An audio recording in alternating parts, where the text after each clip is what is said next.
수도권에서 연일 코로나19 확진자가 나오고 있다. 고강도 거리두기를 다시 하자는 목소리도 나온다. 영국 옥스퍼드대 인류미래연구소 소장인 닉 보스트롬은 지역사회가 저지른 실수가 무엇이든 간에 이 위기 속에서 가능한 많은 것을 배우려고 노력해야 한다고 했다. 그는 더 큰 파국을 불러올 잠재적 위협이 있기에 이 시간 속에서 지구적인 조절 능력을 세워내자고 요청한다. 인터뷰는 지난 5월 27일 화상으로 진행했다. 당신은 코로나19 위기를 어떻게 보고 있나요? 코로나19가 발발하고 중국 밖으로 번지기 시작하던 초기부터 이 질병이 단지 중국과 몇몇 아시아 국가에 머물지 않고 세계 모든 곳으로 이동할 것이라고 봤습니다. 오로지 시간 문제였어요. 하지만 세상은 별로 반응하지 않았습니다. 주식시장마저도 즉각적 인식이 없었죠. 각국의 정책 결정 집단이 현실을 인식하는 단계도 그들의 대응 방식 속에서 여실히 드러났습니다. 그들은 몇 주 동안이나 대중의 불안과 공황을 안심시키려는 데에만 주력했습니다. 지역 사회 전파 조짐이 막 보였을 때 더욱 열의를 다해 대응했더라면 막을 기회가 있었어요. 초반부터 마스크를 쓰게 했어야 했습니다. 미국 질병관리본부에서 내놓은 첫 대중 메시지도 의료인이 아닌 경우 마스크를 쓸 필요가 없다는 것이었습니다. 서구 지도자들은 몇 주나 낭비했어요. 마스크가 동난 다음에야 서둘러 구비했어야 했음을 알았죠. 전 세계가 갑자기 일상을 멈춰야 하는 거대한 위기 상황은 그리 흔하지 않습니다. 지금 이 상황 속에서 가능한 많은 것을 인식하도록 노력해야만 우리는 정작 더 큰 위기를 맞았을 때 혼돈을 피할 수 있습니다. 우리에게 잠재된 대형 위기가 더 있다는 뜻으로 다가오는데요. 그동안의 대응에서 배워야 할 교훈은 무엇일까요? 우리는 오래전부터 전염병이 유행할 수 있고 또 유행해 왔으며 앞으로도 이어진다는 것을 알고 있습니다. 더 많은 자원을 병을 추적하는 데 쓰고 몇 주라도 먼저 행동했다면 잘 처리됐을 겁니다. 그러나 상태를 악화시켰고 우리는 무엇을 위해 사람들의 이동까지 봉쇄하며 경제를 멈추게 하는가 라는 딜레마가 생겼습니다. 사실 이런 상황은 정책 이반자들이 대중에게 특정한 행동을 하도록 하는 유인 정책을 펴기 꽤 어려운 편입니다. 예를 들어 한 마을에 3명의 사망자가 나왔다고 합시다. 그래서 이런저런 대처를 했는데 또 3명의 사망자가 발생합니다. 지금까지 했던 조치는 사람을 살리겠다는 것인데 그 목적을 이루지 못한 거죠. 그럼 시스템 전체에 혼란이 발생합니다. 모든 정책이 불필요해 보이죠. 대처가 적절했더라도 방어한 것으로 보지 못하니까요. 지금은 비록 결과를 보장할 수 없어도 그 일을 해야 하는 상황입니다. 하지만 명백히 실패를 확인한 정책들이 있어요. 방역과 관련된 일부 제품들의 가격이 폭등했습니다. 기업이 소비자들의 두려움을 이용해 가격을 상승시켰고 이는 불행을 통해 이득을 챙기는 것과 같죠. 기업이 대중의 두려움을 통해 막대한 이윤을 얻는 것을 막으려면 그 두려움을 자극하지 말아야 합니다. 그런데 정책 결정권자들은 그렇게 하지 않았어요. 공급 부족이 일어난 이유죠. 대규모 비축물을 풀도록 고무시키는 유일한 방법은 정밀한 시나리오를 갖고 기업이 따르도록 자극하는 정책뿐입니다. 유인 구조에 있어 효용이 적은 부분을 특정하기는 쉽습니다. 대중이나 기업 등 행위자들이 상황을 나아지게 할 수 있는 역량이 있음에도 지금은 도움이 되지 않는 방식으로 행동하고 있어요. 이는 조율에 실패해서 그렇습니다. 심지어 우방으로 협력해 오던 국가들조차 이 코로나19 사태 속에서 충분히 서로를 도왔는지 불분명합니다. 저는 이런 조정 실패가 비단 이번 위기에만 해당한다고 보지 않습니다. 우리가 갖고 있는 근원적인 악화인자 바로 국제적 협력 결핍입니다. 당신은 6개월 전 우리 문명이 대규모로 붕괴될 가능성 속에 있다는 취약한 세계 가설을 발표했습니다. 지금의 위기가 그 가설과 관련될까요? 코로나19 위기가 그 정도의 파괴 수준에 도달한다고는 보지 않습니다. 논문에서 밝힌 임의적인 파괴의 단계는 문명의 몰락입니다. 문명적 파괴라는 용어를 썼는데 이는 세계 인구의 15%가 사망하거나 세계 GDP의 50%가 감소하고 그 상황이 10년 이상 지속하는 상황을 지칭합니다. 제 가설은 우리가 그런 힘든 상황에 처할 수 있는 기본 구조 위에 있다는 전제가 깔려 있습니다. 앞서 코로나19 사태로 우리가 안고 있는 국제적 협력 결핍이 드러났다고 지적했는데요. 이 부분이 왜 거대한 위험 요소인지 먼저 취약한 세계 가설에 대한 설명부터 들어봐야 할 것 같습니다. 지금 우리가 사는 세상 속에 미래 어느 시점에 전 세계를 자동적으로 파괴할 수 있는 발명이나 발견이 있다는 가설입니다. 더 정확하게 말하면 문명은 엄청난 충격으로 황폐해질 수 있는데 제가 반무정부 상태라고 부르는 지점에 우리가 계속 있다면 문명은 몰락할 수 있다는 거죠. 국무정부 상태는 지구 차원에서 조정해야 할 중대한 문제를 푸는 강력한 협력 능력이 부족한 상황을 말합니다. 우리는 많은 돈을 군대에 쓰고 있습니다. 수천 개의 핵무기를 오직 사람을 죽이겠다는 목적과 위협하는 수단으로 갖고 있죠. 이는 우리가 만든 치명적인 위기예요. 또 기후 변화에 대한 지구적인 강력한 대응도 부족합니다. 이 두 가지 위협으로도 취약한 세계 가설을 반추하게 하는데요. 여기에 어떤 개인이나 집단이 인류 차원에서 도저히 승인할 수 없는 파괴 행위를 도모한다고 할 때 막을 영향력조차 부족합니다. 만약에 대규모 파멸이 너무도 쉽게 일어날 수 있다면, 그러니까 누군가가 수백만 명을 한꺼번에 죽이는 방법을 발견했고 부엌 개수대에서 이것저것 섞어서 하수로 흘려보낸다면 어떻게 될까요? 우리에겐 이런 파괴를 막을 방법이 없습니다. 수많은 개인들의 움직임을 실시간으로 모니터하고 차단할 능력을 갖고 있지 않죠. 이런 조건에서 세상은 취약합니다. 핵 반응을 일으키거나 하는 강력한 파괴를 그리 간단하게 조장할 수 있다면 지구는 결코 안정되지 않았을 것이고, 이렇게 모니터 너머로 대화를 나눌 수도 없습니다. 또 우리는 매우 다양한 사회적 관계, 여러 국가기관이 작동하는 제어 시스템 속에 있지 않나요?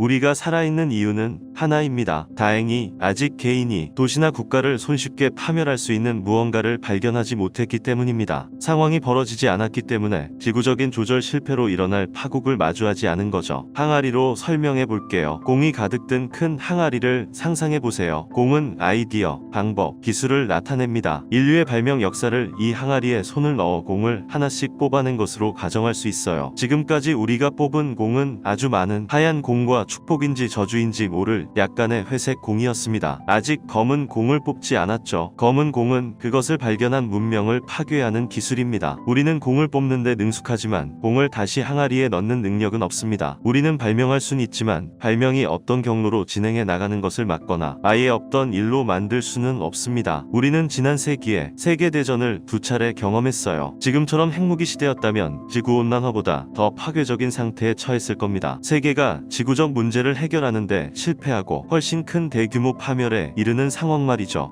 현재 세상에 나와 있는 회색 공은 무엇일까요? 당신은 우리가 발명할 수는 있지만 발명을 되돌릴 수는 없다고 지적했습니다. 과학은 계속 변화하기도 하는데요.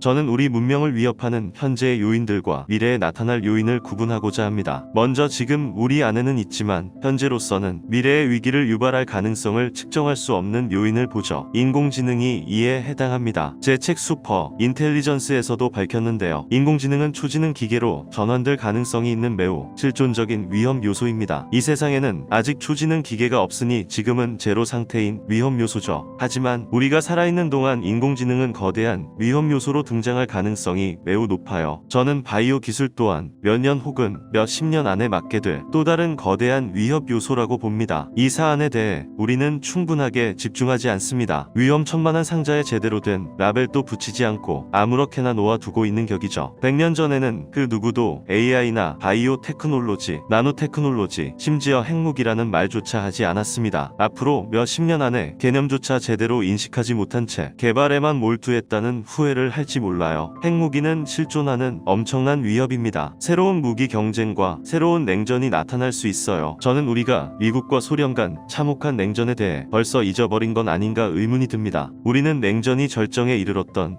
1986년 10조 달러 이상을 들여 만든 7만 개의 핵탄두를 갖고 있었습니다. 세계를 순식간에 파멸시킬 준비를 하고 있었죠. 당시 아찔한 사건이 여러 번 있었습니다. 기록이 공개된 다음에야 알게 됐는데요. 사소한 판단착오로 핵전쟁이 발발할 뻔했고 다행히 잠금 장치가 작동해 지금 우리가 살아있습니다. 저는 이 같은 상황을 신냉전이란 이름으로 다시 용인하고 있는 점이 염려스럽습니다. 구냉전이 평화롭게 막을 내린 건 거의 기적에 가까운 일이었어요. 어떤 사람들은 미국과 중국의 관계가 엄청난 비극을 만들 수 있고 매우 암울한 일이 일어날 수 있는 긴장을 창조하고 있다고 말합니다.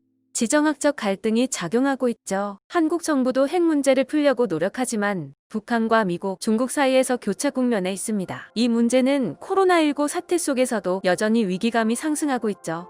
매우 중요한 이슈입니다. 미국과 중국이 함께 조정한다면 한반도에서 진전이 이루어질 기회가 훨씬 더 많으리라 보고, 그렇지 않다면 또 다른 지구적 조정 실패의 예가 될 수 있다고 봅니다. 화산 폭발 같은 자연적으로 발생하는 위기도 있겠지만 수많은 거대한 실존적 위기들이 인류의 조정 실패 때문에 발생합니다. 서로가 협력하지 못함으로써 많은 문제들이 나오죠. 이는 미래에 있을 대규모 전쟁, 그러니까 핵전쟁이나 세균전 혹은 첨단 무기 시스템이 만드는 파괴적 전쟁이 될 수 있습니다. 우리는 아직 정확히 알지 못합니다. 그렇지만 현재의 갈등을 풀어낼 강력한 조정 방식을 갖지 못한다면 대재앙으로 치달을 거라는 점은 예견됩니다.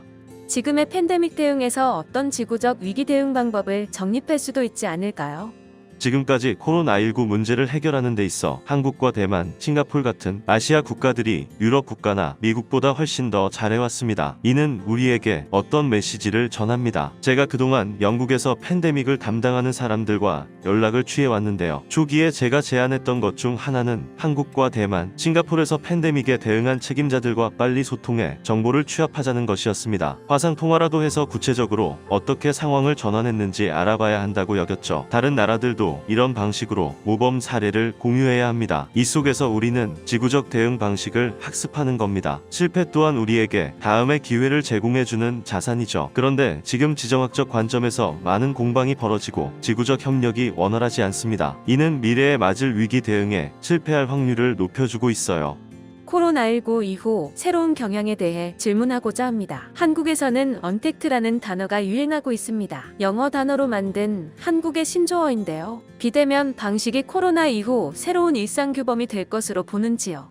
저는 학교와 직장에서 직접 얼굴을 마주하던 시절로 돌아가리라 봅니다. 약간의 변화는 있겠죠. 아마도 어떤 기업들은 재택근무를 하면서 자기들만의 효율성을 발견했을 겁니다. 그럼 모두가 회의실에 앉아 논의할 필요를 못 느끼겠죠. 화상회의로도 작동하니까요. 10% 정도는 옛 방식으로 돌아가지 않으리라 예상하는데요. 어떤 방식을 택할지는 각자의 성격이 많은 영향을 끼친다고 봐요. 외향적이라면 집에 갇혀 오랜 시간 앉아있는 방식이 고통스러울 거고, 또 시간적인 문제도 작동하겠죠. 매일 일찍 일어나 준비하고 1시간씩 교통체증 속에 있어야 했다면 그동안 황금 같은 시간을 길에서 보냈느라며 이제는 다른 방식을 고민할 겁니다. 지금 이 시기를 문명이 바뀌는 역사적인 순간으로 보는 시각이 많습니다. 세상을 보다 지속 가능하도록 변화시키기 위해 우리는 무엇을 해야 할까요? 저는 먼저 우리가 세상을 이롭게 하도록 변해야 한다고 여긴다면 그 변화의 가장 중요한 방향은 무엇인가라고 묻고 싶어요. 그럼 각자는 무엇이 보다 구체적인 방법일까에 대해 생각할 수 있을 겁니다. 우리에게는 지구 차원에서 문제를 조정할 수 있는 더욱 강력한 능력이 필요해요. 앞서 취약한 세계 가설과 관련해 이야기했던 것처럼 중대한 국제 조정 문제를 안정적으로 해결할 수 있는 글로벌 거버넌스 능력을 갖춰야죠. 그리고 각 사회뿐 아니라 국제적으로도 매우 높은 신뢰성을 갖춰 개인이나 소규모 집단이 반인륜적인 행동을 하지 못하도록 유인하는 정책을 세워야 합니다. 기술 혁신이 광범위하고 모호한 제재 속에서 빠르게 진행되고 있어요. 여기에 다양한 동기를 가진 수많은 행위자들이 활동합니다. 사회적 결속력을 높이기 위해서도 우리 안에 있는 경제, 문화, 정치적 격차를 돌봐야 하는데요. 코로나19 위기 속에서 더 밀려나는 가정들이 나오지 않도록 안전망을 촘촘히 메워야 한다는 생각이 듭니다. 이미 있던 위험 요소까지 살펴야 하기에 더 세심해져야 한다는 부담감이 드네요. 한 연구자 혹은 한 저널리스트가 변화를 획기적으로 끌어내기란 어렵죠. 그렇지만 저는 각자가 조금이라도 다른 행동을 취한다면 세상은 지속 가능한 방향으로 나아갈 수 있다고 봅니다. 우리는 구체적으로 생각하고 구체적으로 행동해야 합니다. 지금은 존재하지 않지만 몇십 년 안에 일어날 가능성이 있는 생명공학 재난을 막겠다면 무엇이 위험 요소인지 그 특정한 요인을 짚어내야 하고 구체적인 정책을 세워야 하죠. 개별 실험실까지 관할하는 생물안전 수준을 다루도록요. 지속 가능한 사회를 만드는 방법에 대한 질문은 어마어마하게 광범위한 분야를 망라합니다. 그리고 구체적으로 진행해야 하죠. 특정한 행동을 해야 우리는 변화를 끌어낼 수 있습니다. 궁극적으로 지구적 문제를 해결할 거버넌스를 갖추는 노력을 지속해야 합니다.